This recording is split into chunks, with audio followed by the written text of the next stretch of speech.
When I started out as a rookie, no one had told me a lot about the job in terms of weird things that could happen. I'm assuming this was largely to prevent me from freaking out and abandoning the park. But a few months into my service, when I was still a rookie, a friend and I were drunk at a party and he opened up a bit. Yeah, it can get a little crazy out there, I guess. I think the worst are the ones where people die when they just shouldn't, you know? Or when we find them dead like 10 minutes after someone says they saw them last. They were fine when I passed them on the switchback, I swear. That sort of stuff. Like, take the guy who we found out last spring on a really popular trail. Someone comes in the visitor center freaking out about some guy who's lying in the middle of the path in this giant pool of blood.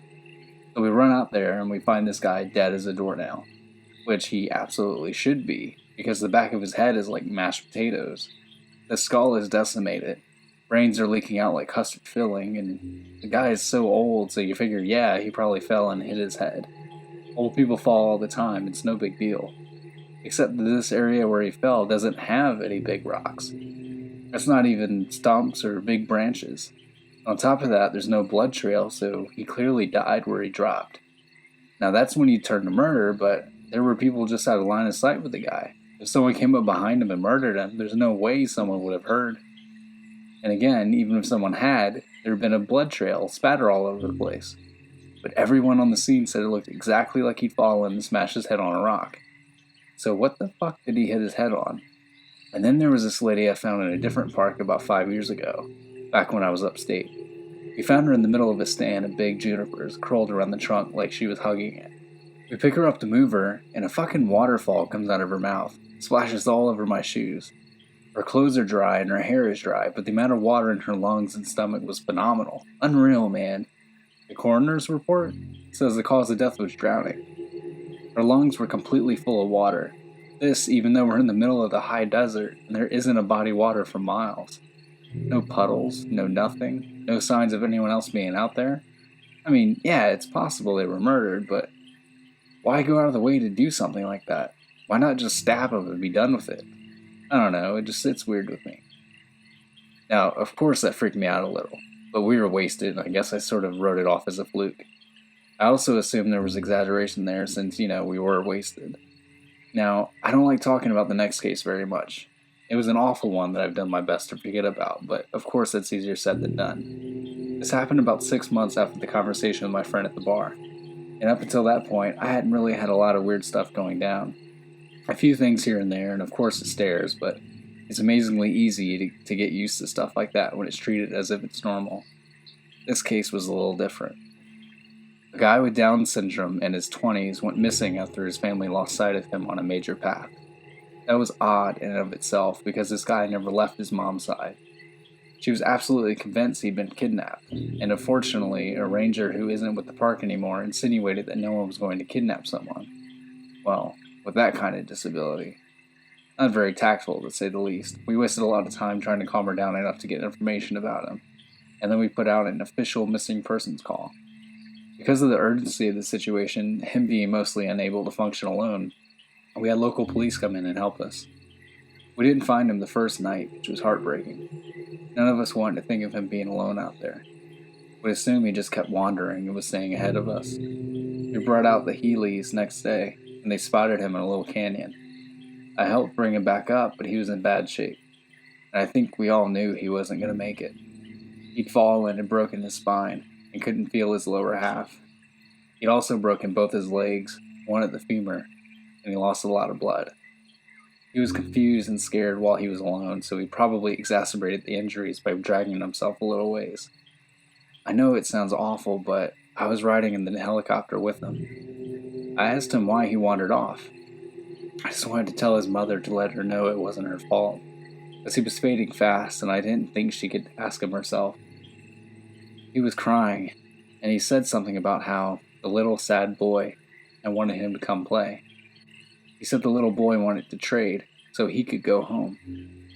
Then he closed his eyes, and he woke up again. He was in the canyon. I'm not sure that's exactly what he said, but it was what I thought the gist of it was. He kept crying, asking where his mommy was, and I held his hand and tried my best to calm him. It was cold out there, he kept saying that. It was cold out there. My legs were frozen. It was cold out there. It's cold in me. He was getting even weaker, so he eventually stopped talking and closed his eyes for a while. Then, when we were about 5 minutes from the hospital, he looked right at me with those big tears running down his face, and he said, "Mama won't see me no more. Love Mama. Wish she was here." And he closed his eyes, then just never woke up. It was horrible. I don't like talking about it. That case was one of the first ones that rattled me badly. One of the guys I talked to while I was at a party told me a story when we were all around the campfire one night. We were both pretty drunk. You'll see a pattern here, and we were swapping stories. He told me this one. Me and another guy were out on field search because some campers reported screaming noises at night. So we head out there to look for whatever fucking mountain lion had wandered into the area, and I'm pissed. We've had 3 of them showing up in the camping areas that year alone, and I'm getting tired as hell of constantly having to deal with them. Plus, I just don't like them anyway. They're a pain in the ass, and they're loud, and they scare the shit out of me. I'm groaning about it to the guy I'm with, and he thinks it's a riot, so we're seeing all these broken branches and what look like dens, and we're pretty sure where this thing is. I call in, and they tell me to confirm if possible, which, that just means they want to step in a big pile of stuff and use that as proof. I'm not seeing any, though, so I basically just tell them to shove it. I'm done. We know that damn thing's out there somewhere, even if I'm not stepping in it. The guy I'm with wanders off to take a piss or something. I stay behind watching this little burrow under a tree to see if maybe a fox or something is living under it. But anyway, I'm watching this tree, and I start hearing branches crackling, and it's coming from the direction my partner went opposite of. Now, I've got my pistol, but you and I both know that's not going to do anything against a cat. I cock it and holler for my partner to get back, but he's too far and he can't hear me. I stand up and get my sights on where the thing is approaching, and I shit you not. Man, I just about peed myself. This guy is coming towards me, and he's backflipping through the fucking woods. Like, instead of walking, he's doing these crazy backflips, and I swear to God, he cleared every fucking log and bush in his path. It was like he knew right where he was going. I yell at the guy to stop right where he is, and I'm pointing a gun right at him. But he keeps coming, and I just kind of lost it. I shot at the ground in front of him, and it was a dumb fucking thing to do. But man, I didn't want this guy to go anywhere near me. When I fired, he was about 50 yards from me. And as soon as the gun goes off, he whirls around and goes back, flipping back into the woods. My partner hears my gun go off and runs back and asks what's up. And I tell him there's some weirdo out here, hopped up on God knows what, and we need to get the hell out of Dodge. I let the cops know what happened, and I didn't get in any trouble for firing, but man, I don't know what he was on. I've never seen anything like that before. That shit was crazy.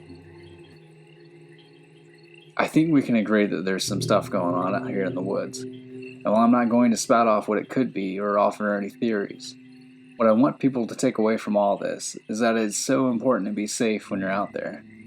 I know a lot of you think you're invincible, but the fact is you can die out there, or be hurt, or go missing. It's easier than you'd ever imagine. One of the topics that I get asked about a lot, here and in real life, involve things like the rake, the Wendigo, and other related legends. I can't honestly say that I know a lot about any of them, but based on some light reading I did, I can say that I've heard stories that seem to loosely relate to them. I talked to a friend a bit about her experience because I wanted to know what she thought about the Wendigo. She didn't really have anything particular to say about it, aside from that she didn't want to think about it that much, but she told me a friend of hers that something similar happened. I contacted this person, and this is what they said. I grew up in Central Oregon.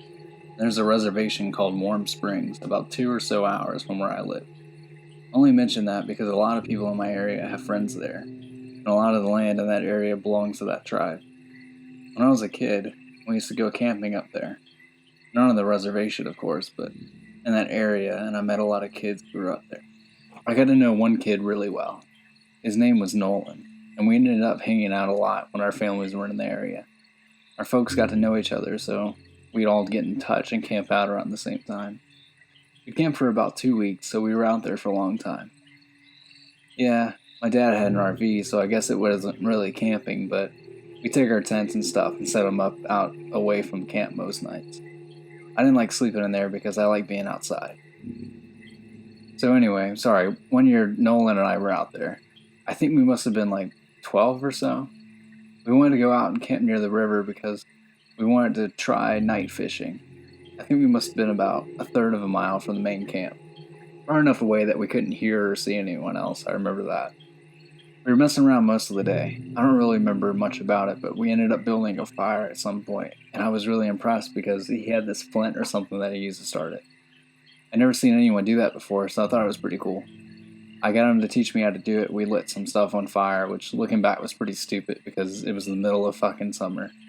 And if I remember right, the fire warning was either yellow or orange. But thankfully we didn't start anything major, and when it got dark we sat around and talked about whatever it was 12-year-olds talk about. I don't really remember. What I do remember is that at some point he looked over my shoulder at the river and asked me if I could see something. The way our camp was set up, we were about 10 feet from the river, and we were at the widest point, so it was probably about 20 feet to the other bank. It gets hot up there in the summer, but the water's still cold, which is important. I look over my shoulder, and I could see something wading into the river on the other side. From where we were, it looked like a deer, but I couldn't really tell because of the fire. I got up to look closer, and I saw a pair of antlers, so I figured it was a buck. But I thought it was weird that it was wading into the water. It was definitely heading for us, and I asked Nolan what he thought we should do. He's looking at the fire with this weird expression, and he tells me to sit down and shut up. So I do, because I'd never seen him act that way before. He's whispering at me to ignore it, and to just keep talking like we were, but I couldn't think of anything to say. He was saying something about some episode of a show, but I could hear the deer coming through the water, so I wasn't really paying any attention to him. And I kept trying to see over his shoulder, but every time I did, he sort of hit me on the arm and made me look at him. I wasn't really scared. I remember I was just sort of confused. But then I hear the deer come out of the water, and I could kind of make out what it looked like. I realized it wasn't a deer because whatever it was walking on two legs. I started to get up. I was super freaked out, but Nolan just yanked me back down and talked louder about this television show. And I could tell he was just as scared as I was, probably even more. He leaned in and poked the fire with a stick, and he whispered that whatever I do, I can't speak to it. I could see it come closer, and it stood right behind Nolan's back. I was about ready to pee my pants, and I think I'd probably have run if I'd been alone. And I didn't want to leave Nolan, so I kept sitting really still and sneaking glances at it. It wasn't that tall, but the way it carried itself was just wrong. Like, its center of balance was screwed up. I can't really describe it, but it was kind of like it kept shifting too far forward. It just stood there behind Nolan for a long time, and eventually Nolan ran out of things to say, and we just kind of sat there for a second. The fire was making noise, but I thought I could hear this thing talking in a really low voice. I could hear what it was saying, and I leaned forward a tiny little bit, and I actually did pee my pants when it leaned forward too. I couldn't see its face, but I saw its eyes. They were cloudy and milky, and if you want to know what that looked like, find that scene from The Lord of the Rings, where Frodo falls in that lake and all the dead people are floating toward him. That's what its eyes looked like. So all I saw were those two white eyes floating above Nolan's head, and the really vague shape of the antlers coming out of its head. I don't know what my face looked like, but exactly at that same time, Nolan and I fucking booked it out of there. And we ran nonstop until we got back to the main camp. My pants were soaked with pee, so I took them off as we were running and threw them in the bushes. We both stopped once we got in front of my dad's RV, and we couldn't see anything chasing us, so we stood there and caught our breath. I asked him what that thing was, but he said he didn't know. He said his grandpa had only warned him that if anything ever came up to him when he was out in the desert, he was never, ever supposed to talk to it or listen to anything it had to say. I wanted to know if he heard it talking too, and he said the only thing he'd been able to understand was, "Help me." I think we ended up sleeping in the RV with my parents, and the next night we went back out and I didn't see anything. We were having dinner in town, 5 of us including myself. This guy, he was repainting an information booth and heard a man ask him for directions to the nearest campsite. He didn't turn around because he was up on a ladder, but he informed the man that there weren't any campsites nearby, that if he headed down the road about 4 miles, he'd find one at another park. He asked if he could be of any more help, but the man said no and thanked him. My friend said he kept painting, but he was listening and never heard the man leave. The second he came up to talk to me, the hairs on my neck stood up, but I wasn't sure why. I just had this really uneasy feeling about the whole thing, and I wanted to finish painting and get out of there. I figured maybe part of it was that I couldn't turn around and look at him, but something just felt off. There was also this weird smell floating around even before the guy talked to me, kind of like old period blood. I looked around to see what was causing it, but I didn't find anything. So I waited for the guy to walk away, but I didn't hear him leave, which made me think he was just standing there and watching me. So I asked again if I could do anything for him, and he didn't answer. I knew he was there, though, because I hadn't heard him leave. So I did this awkward turn on the ladder to look down and see what he was doing. Now, I admit it could have just been my brain messing up, but I swear to you, for a split second when I turned around, that fucker didn't have a face. Like, he had no face. It was almost concave and totally smooth. I just about had a fucking heart attack because I couldn't even wrap my brain around what I was seeing.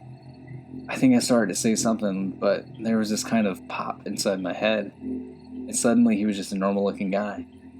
I must have looked weird because he asked me if I was okay. I was just like, yeah, I'm fine. He asked about the campsite again, and I point to where he has to go, and he's like, I'm not from around here, can you help me get there? Now, this is when I know something is really up, because there's no way this guy got out here and didn't know where he was.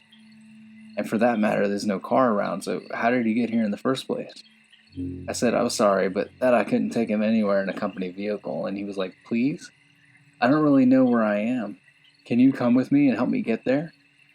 So now I'm seriously weirded out, and I start wondering if this is some kind of ambush or whatever. I told him I could call him a taxi to come out and take him where he wants to go, and I pull out my phone and he just goes, no, and walks away really quickly. But he doesn't walk out of the park. He walks back into the fucking trees, and I go right in my truck and start to get out of there. Fuck the paint or whatever. I looked in my mirror to see where he was as I was leaving, and he was standing right at the tree line again. I don't know how he got there so fast, but I know that fucker didn't have a face. He was just watching me leave, and right before I turned the corner, he took a big step back into the trees and kind of dissolved, I guess. Maybe it was just dark, so he blended in, but it felt more like he just melted away. Interestingly, right after this guy finished his story, someone else piped up with another one, but with a slightly different twist. A couple years ago, I was camping with my girlfriend, and we were about 2 miles from the road at this site I know. We went to bed that night, but we couldn't sleep because we kept hearing that grinding noise. My brother used to grind his teeth in his sleep, and it kind of reminds me of that. My girlfriend was freaking out, but I just kept telling her to ignore it because I've heard it before, and you just have to ignore it. It goes away eventually, you guys know what I mean. So eventually I got her to go to sleep, but I woke up probably 2 hours later because something was just off. I rolled over and she wasn't there, and I kind of freaked out because... Anyway, I ran out of the tent calling her name, but I didn't have to go far. She was standing at the edge of the camp looking at something in the trees. I could see that she was really pale. The fire was low, but bright enough to see her. Anyway, so I ran up to see what was going on, and she was dead asleep, but her eyes were open. She had this real spaced out look, you know? So I put my arm around her to lead her back, but she wouldn't move. So she just said really quietly something like, I have to go now, Eddie. I have to go. It's here. I was like, you're just sleepwalking. Come back to bed. She wouldn't budge. She just kept standing there and saying that she had to go. And I looked where she was looking, and there was a fucking staircase right there, about 15 yards away. Gray one, concrete. And she started to walk toward it, but I yanked her back, and that woke her up. She looked at me like I was fucking out of my mind, and she asked what the fuck was she doing out of the tent. I didn't tell her anything. I just told her she was sleepwalking. The grinding was gone, so she just went back to the tent with me and fell asleep again. I don't know. I don't like thinking about it, you know? So many stories of black-eyed people wandering around the woods and calling out in the night, mimicking the sound of running water or a bobcat screaming. One man in particular goes to every news station he thinks will listen to him and tells the same story. He was deer hunting and camped out in a very remote area and woke up because something was scraping against his tent. He thought it was a raccoon or a fox until the thing pressed its face against the door of the tent, at which point he could very clearly make out a human nose and mouth. He kicked at it, but it leaped back and was gone by the time he opened the tent flap, gun at his side. He fired 2 warning shots, and when the sound had faded, he heard a snap behind him. A man was standing at the edge of the campsite. This man was not wearing any clothing, but he also didn't possess any kind of human flesh. As this hunter described it, the man was made of some kind of amalgamation of raw meat and hair, as if someone had scooped up roadkill and molded it into the vague shape of a man. The face was lumpy and only a rough approximation of a human face. The thing opened its lopsided mouth, and from it came the sound of the gun the hunter had fired. It did this twice before mimicking the sound of the tent zipper and fleeing into the night. Another story, a young couple out for a hike in the rocky areas of my park, reported to me yesterday that they had seen something strange out on a peak I'm very familiar with. They were taking turns looking through a pair of binoculars when the man noticed a hiker climbing up a very steep part of the cliff face. He watched the man scale the slope, and it didn't occur to him until the incident was over that this person had no climbing gear. When the climber reached the top of the peak, which was about 5 miles away, they turned and faced the young man. He said whatever this person was looking right at them. The climber waved in an exaggerated manner before snapping in half at the waist, sideways, and leaping off the peak. The young man didn't see where the climber landed. I sent them on their way with assurances that I'd check it out. I lied. I won't be turning in a report because there are 10 others exactly like it. The climber is well known in that area. I don't question it anymore. There are so many things I won't be able to understand about my job, and it would take me years to relate all of the things I've heard in the last few months. When I feel like my job isn't in jeopardy, I will come back. It may be in a different format, but I will come back. Thank you all for sticking by my side and enjoying the things I've talked about. If you go into the woods, I encourage you to be safe. Bring water, food, survival equipment. Let people know where you're going and when you'll be back. Don't go on uncharted paths unless you know exactly what you're doing. And above all, don't touch them, don't look at them, and don't go up them. Do not go near those stairs.